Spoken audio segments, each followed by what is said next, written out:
नमस्कार, ज्योतिष परिपूर्ण किचनमध्ये आपलं खूप खूप स्वागत। आज आपण गोडाची शंकरपाळी कशी तयार करायची हे पाहणार आहोत। आपल्या शंकरपाळ्या पहा अशा दुप्पट फुललेल्या आहेत आणि चवीला अगदी बिस्किटासारख्या लागतात। तर अशा शंकरपाळ्या बनवणं अगदी सोपं आहे। झटकीपट आपण एका तासामध्ये 1 ते 1.5 किलोच्या शंकरपाळ्या अगदी सहज बनवू शकतो। तर पाहूया साहित्य। यासाठी आपण 1 कप एवढं दूध घेतलेलं आहे। दूध घेताना नॉर्मल आपलं रूम टेम्परेचरचंच दूध घ्यायचं आहे। त्यामध्ये आपल्याला 1.5 कप एवढी साखर घालायची आहे। तर साखर आपल्याला दुधामध्ये पूर्णपणे मिक्स करून घ्यायची आहे। तर ज्या कपाने मी दूध मेजर केलं होतं त्याच कपाने ही 1.5 कप एवढी साखर आपण दुधामध्ये मिक्स करायची आहे। तर आता ही साखर लवकर मिक्स होण्यासाठी आपण थोडंसं दूध आता गॅसवर ठेवणार आहोत आणि याला कोमट करून घेणार आहोत। तर दुधाला उकळी काढायची नाही, हलकंसं आपण याला कोमट करून घ्यायचं आहे। 1 ते 2 मिनिटांमध्ये संपूर्ण साखर ही दुधामध्ये मिक्स होते, विरघळली जाते। आता गॅस बंद करून दूध थंड करून घ्यायचं आहे आपल्याला। तर आपलं दूध थंड होत आहे तोपर्यंत आपण तूप फेसून घेणार आहोत। तर आपल्याला शंकरपाळीसाठी तूप फेसायचं आहे। तर पहा, एका परातीमध्ये 1 कप एवढं तूप घेतलेलं आहे। तर याच कपाने आपण दूध आणि साखर मेजर केली होती, त्याच कपाने आपण 1 कप एवढं तूप परातीमध्ये घ्यायचं आहे आणि हाताने आपण याला फेसून घ्यायचं आहे। याच्यातल्या गाठी संपूर्ण काढून टाकायच्या आणि फेसल्यानंतर तूप एकदम हलकं होतं। तर अशा पद्धतीचं हलकं झालेलं फेसाळलेलं तूप आपल्याला आपल्या शंकरपाळीमध्ये मिक्स करायला लागणार आहे। त्यासाठी 2 ते 3 मिनिटं आपण हाताने एकसारख्या अशा व्यवस्थित फेसून घ्यायचं आहे। तूप फेसताना आपण एकाच दिशेने फेसायचं, म्हणजे ते छान फेसलं जातं।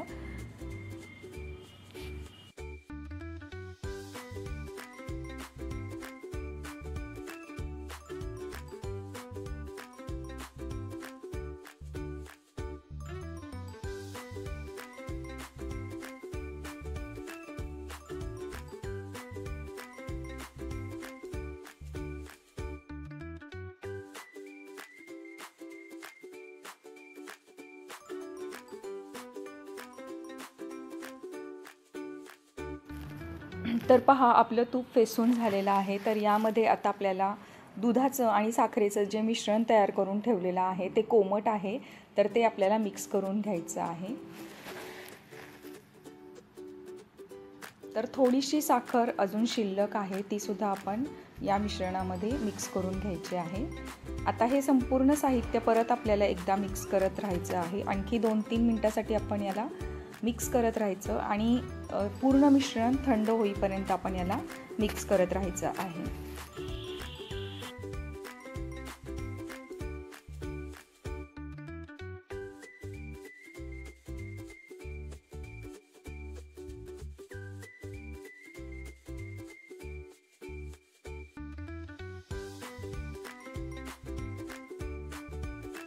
आता आपल्याला चवीसाठी मीठ घालायचं आहे। तर अर्धा चमचा मीठ आपण यामध्ये मिक्स करूया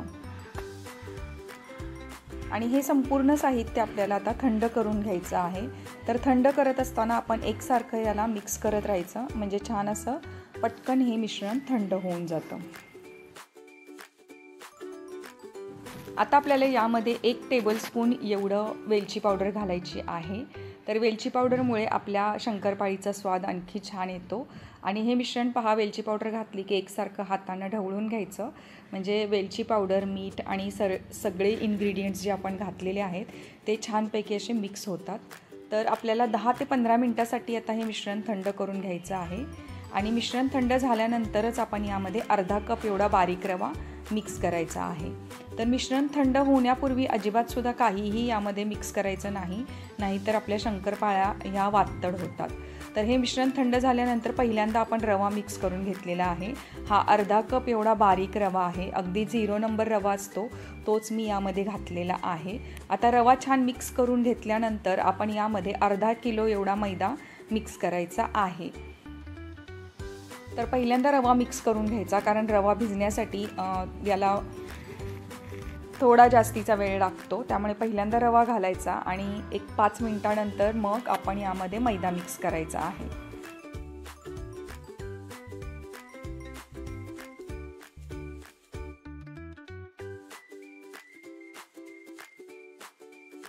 तर रवा भिजल्यानंतर आपण यामध्ये पहा मैदा मिक्स करत आहोत। तर तो पूर्णपणे अर्धा किलो मैदा आपण घेतलेला आहे आणि तोच आता आपण या मिश्रणामध्ये संपूर्णपणे घालायचा आहे। आणि आता हा मैदासुद्धा आपण एकसारखा असा मिक्स करून घ्यायचा आहे। तर या मिश्रणामध्ये आपण लागेल तसा मैदा आणि रवा मिक्स करणार आहोत। तर पहिल्यांदा आपण अर्धा कप एवढा रवा आणि एक पूर्णपणे अर्धा किलोचं पॅकेट आपण मैद्याचं यामध्ये मिक्स केलेलं आहे। आणि मैदा मिक्स करण्यापूर्वी मी मैद्याला छान चाळून घेतलं होतं, त्यानंतरच मिक्स केलेलं आहे। तर आपल्याला आणखीन मैदा आणि रवा यामध्ये मिक्स करायचा आहे।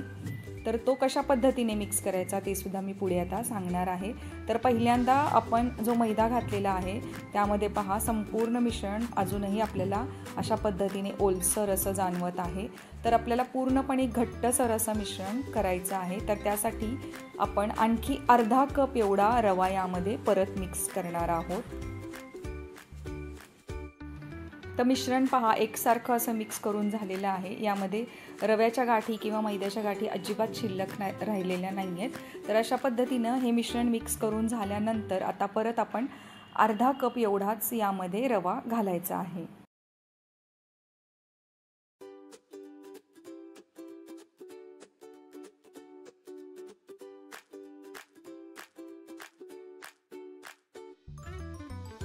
तर हा रवा परत एकदा व्यवस्थित आपण मिक्स करून घेऊया।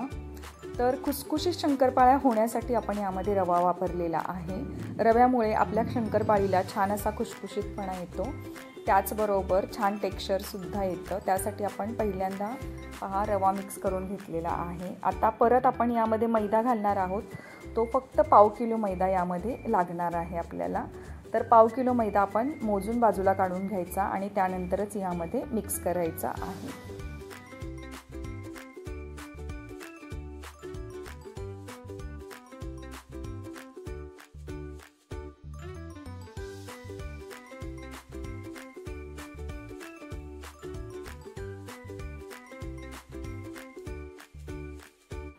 तर मैदा मिक्स करत असताना थोडा थोडा करून घालायचा, म्हणजे एकदम गाठी होत नाहीत आणि आपल्याला अंदाजसुद्धा बरोबर येतो।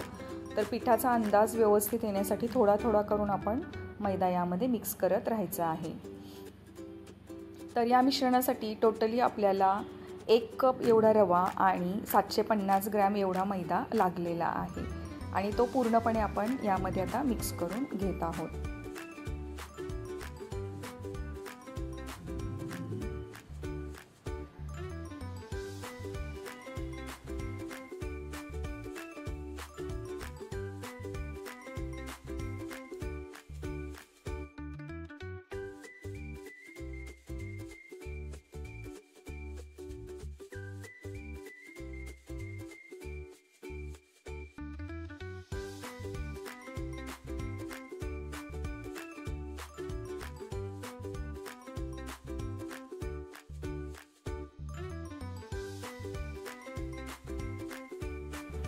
तर पहा पीठ आपलं छान मळून झालेलं आहे। जरी तुम्हाला हे जास्त ओलसर वाटत असलं तरीसुद्धा हे आपल्याला 1 तासासाठी भिजत ठेवायचं आहे। 1 तासानंतर याची कन्सिस्टन्सी आणखी घट्ट येते, कारण आपण यामध्ये रवा वापरलेला आहे। तर रवा भिजण्यासाठी पूर्णपणे वेळ लागतो आणि रवा भिजल्यानंतर फुलतो आणि हे मिश्रण एकदम घट्टसर येतं।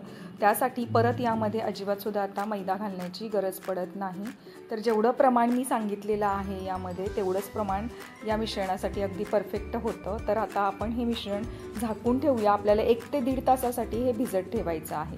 तर 1 ते 1.5 तास झाल्यानंतर पहा मिश्रण आपण उघडून घ्यायचं आहे आणि आता एकदा मळून सुद्धा घ्यायचं आहे। तर पहा तुम्ही किती घट्टसर हा गोळा आलेला आहे। सुरुवातीला जो एकदम ओलसर आणि पातळ वाटत होता तोच पिठाचा गोळा एकदम दाटसर असा तयार झालेला आहे। तर आपण याचे 2 पार्ट करून हे पीठ छान असं एकसारखं मळून घ्यायचं आहे।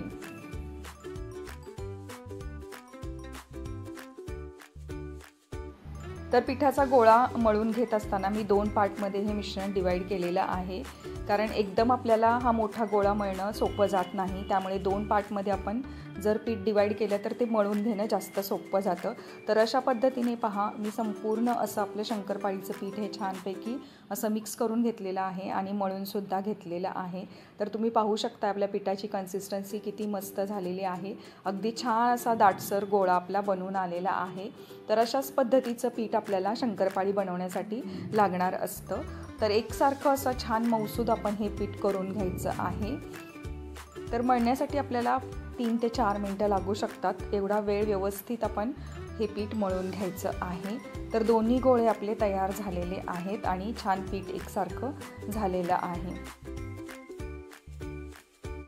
आणि आपल्याला आता मळून घेतलेल्या पिठाचे एकसारखे असे गोळे तयार करायचे आहेत. तर पहिल्यांदा आपण अर्धा भाग आहे त्याचे छोटे छोटे गोळे तयार करून घेऊया. आपल्याला या गोळ्यांच्या पोळ्या लाटून घ्यायच्या आहेत, त्यामुळे आपण मध्यम आकाराचे असे गोळे तयार करून घेत आहोत.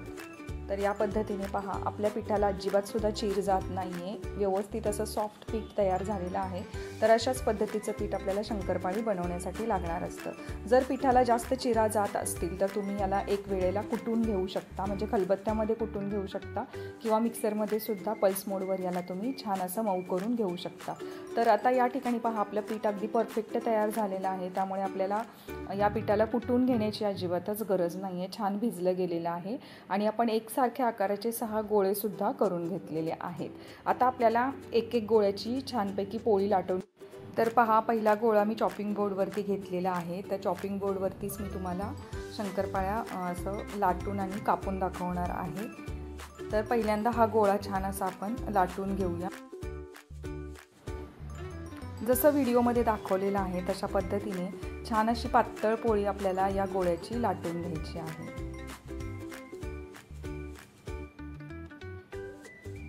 तर लाटताना जरी कडा चिरा जात असतील तरीसुद्धा काहीच हरकत नाही, कारण आपण याला अशा प्रकारे फोल्ड करून घ्यायचं आहे. तर समोरासमोरील बाजू एकमेकांवरती फोल्ड करून घ्यायच्या आहेत आणि याला चौकोनी आकार द्यायचा आहे. तर या पद्धतीने पहा, चौकोनी पोळी तयार झाल्यानंतर याला चौकोनी आकारामध्येच आपल्याला लाटून घ्यायचं आहे. तर पहा, या पद्धतीने थोडीशी जाडसर पोळी आपल्याला लाटून घ्यायची आहे. तर पाहू शकता, इतपत जाडीची आपली पोळी तयार झालेली आहे. तर ही पोळी आता आपल्याला कट करून घ्यायची आहे, म्हणजेच याच्या गोडाच्या शंकरपाळ्या आपण पाडून घेणार आहोत. तर त्यासाठी कडेला आपण पहिल्यांदा एकसारखं असं करून घेऊया, म्हणजे चौकोनी आकार या पोळीला देऊन घेऊया. त्यासाठी कडा थोड्या थोड्या काढून घ्यायच्या, जसं व्हिडिओत दाखवलेलं आहे त्या पद्धतीने, आणि 1-1 सेंटीमीटर अंतरावरती आपण याला कट देऊन घ्यायचे आहे. तर अशा पद्धतीने आपण चौकोनी आकाराच्या शंकरपाळ्या तयार करत आहोत. तर 1-1 सेंटीमीटरचं अंतर ठेवून आपण उभ्या रेषासुद्धा देऊन घ्यायच्या आहेत. या पद्धतीने उभ्या आणि आडव्या रेषा समान अंतरावरती देऊन घ्यायच्या, म्हणजे व्यवस्थित असे चौकोनी आकाराचे शंकरपाळे आपले तयार होतात. आता हे शंकरपाळे पहा किती छान तयार झालेले आहेत आणि पोळपाटापासून अगदी सहज बाजूला होत आहेत. तर हे शंकरपाळे लाटताना आपल्याला कुठल्याही प्रकारची पिठी लावण्याची गरज नाही किंवा आपल्याला मैदासुद्धा लावण्याची गरज पडत नाही आहे. इतकं परफेक्ट आपलं पीठ तयार झालेलं आहे. तर आता हे शंकरपाळे आपण एका ताटामध्ये काढून घेऊया.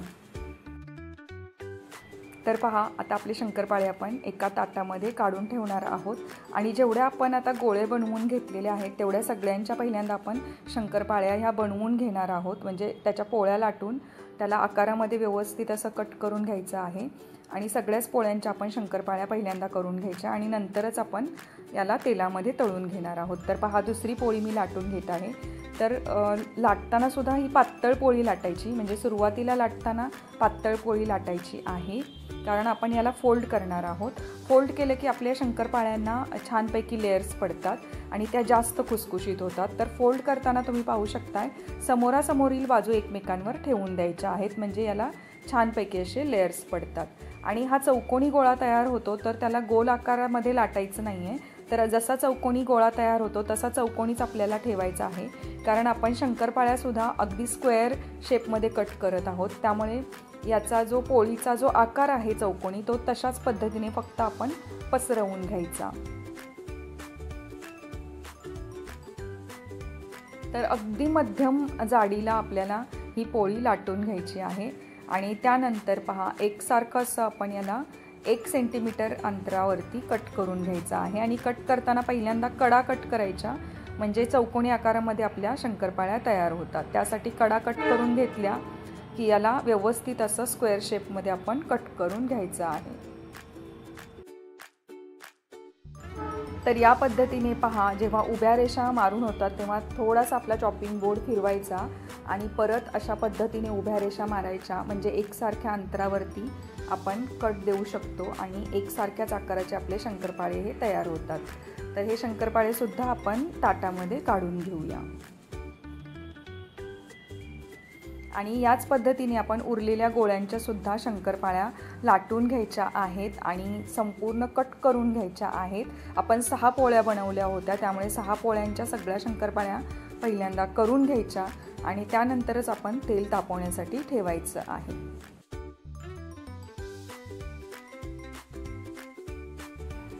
तर पहा, याच पद्धतीने मी सगळ्या शंकरपाळ्या आता बनवून घेतलेल्या आहेत.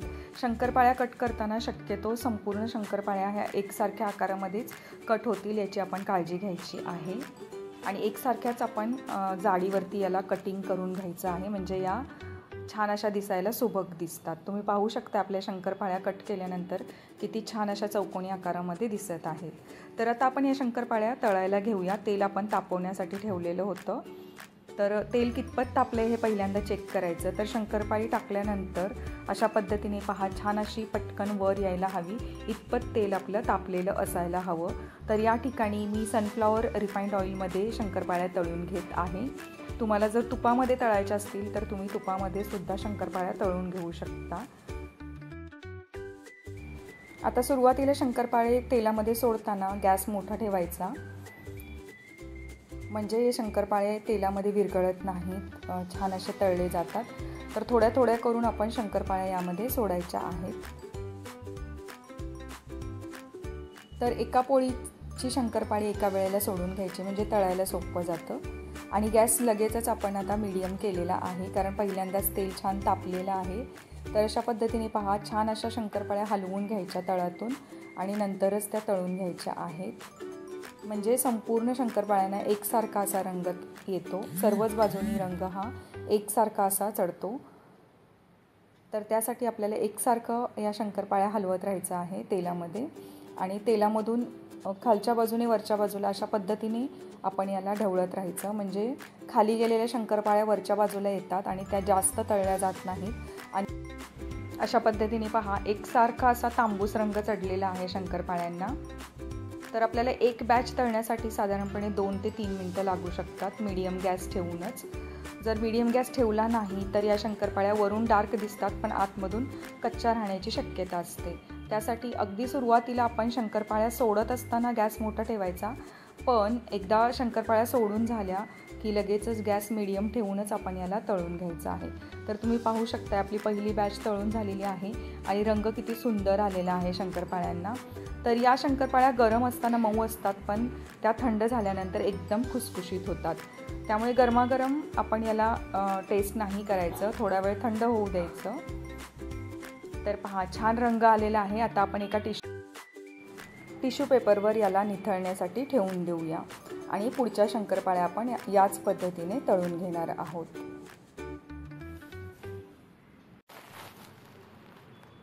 तर पहा, दुसरी बॅच सोडताना मी झाऱ्याच्या साह्याने शंकरपाळ्या सोडत आहे. जर तुम्हाला हाताने शंकरपाळ्या तेलामध्ये सोडता येत नसतील तर झाऱ्यावर घेऊन सोडायच्या, म्हणजे हाताला तेल लागण्याची शक्यता राहत नाही, कारण तेलाचा चटका हाताला बसू शकतो तेलामध्ये शंकरपाळ्या सोडत असताना. तर त्यासाठी आपण झाऱ्याचा उपयोग करायचा आहे. आणि शंकरपाळ्या सोडल्यानंतर लगेचच गॅस आपण मीडियम ठेवायचा आणि अलगदपणे शंकरपाळ्या आपण हलवून घ्यायच्या आहेत. तर शंकरपाळ्यांना जास्तही असं हलवायचं नाही, अगदी अलगदपणे हलवायचं, म्हणजे त्याचा आकार बदलत नाही, जसं व्हिडिओमध्ये दाखवलेलं आहे त्या पद्धतीने. तर अगदी आपल्याला सुरुवातीला गुलाबी रंग येईपर्यंत एकसारख्या अशा पद्धतीने ढवळत राहायचं आहे, म्हणजे सर्वच बाजूनी शंकरपाळ्यांना एकसारखा असा रंग येतो.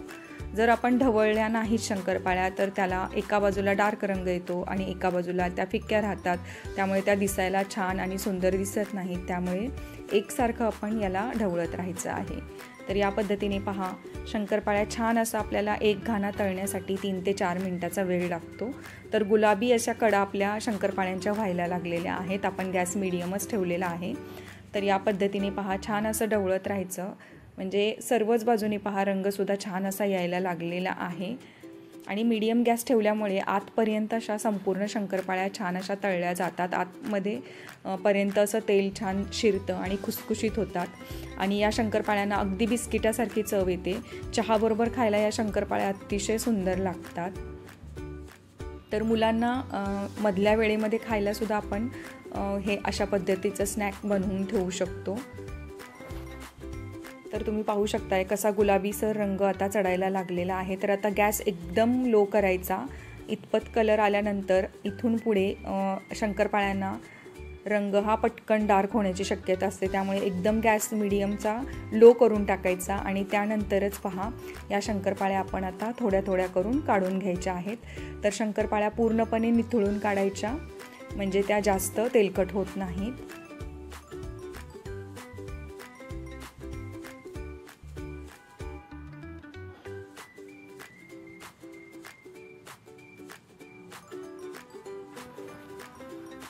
आता पहा, या शंकरपाळ्या छान आपण थंड करून घेणार आहोत.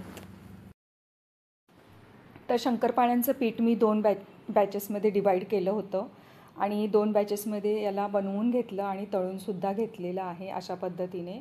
आणि आता या संपूर्ण शंकरपाळ्या थंड झाल्यानंतर आता आपण याचं वजन पाहूया किती भरलेलं आहे. तर ही चाळण जी आहे त्यामध्ये शंकरपाळ्या ठेवलेल्या आहेत, त्याचं 150 ग्रॅम एवढं वजन आहे. आणि टोटली आपलं 1718 ग्रॅम एवढ्या शंकरपाळ्या तयार झालेल्या आहेत. म्हणजे अंदाजे आपल्याला साधारणपणे जेवढं साहित्य आपण वापरलेलं आहे त्यामध्ये 1.5 किलोच्या शंकरपाळ्या आपल्या आरामात तयार होतात. जर तुम्ही शंकरपाळ्याचा बिझनेस करणार असाल तर तुम्ही अशा पद्धतीने संपूर्ण साहित्यामध्ये 1.5 किलोच्या शंकरपाळ्या तयार करू शकता. तर पाहू शकता आपली शंकरपाळी किती छान अशी फुललेली आहे, अगदी दुप्पट अशी झालेली आहे आणि खुसखुशीतसुद्धा झालेली आहे.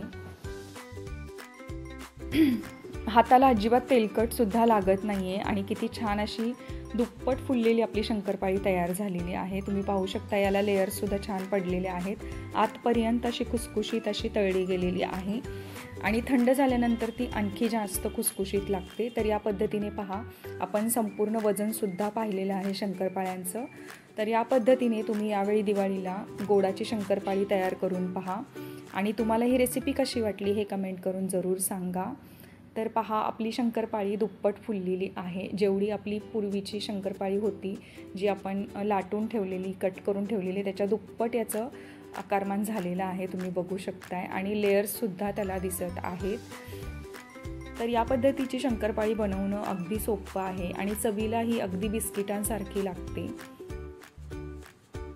तर टी टाईम स्नॅक म्हणून सुद्धा तुम्ही अशा पद्धतीच्या शंकरपाळ्या जरूर बनवून ठेवू शकता. तर या शंकरपाळ्या झिपलॉक बॅगमध्ये किंवा एखाद्या हवाबंद डब्यामध्ये भरून ठेवल्या तर त्या महिनाभरसुद्धा छान टिकून राहतात. तर दिवाळी फराळामध्ये सर्वात सोपी बनवायला आणि खायला तितकीच चवीला सुंदर अशी असणारी गोडाची शंकरपाळी आज आपण अगदी सोप्या पद्धतीने तयार करून पाहिली.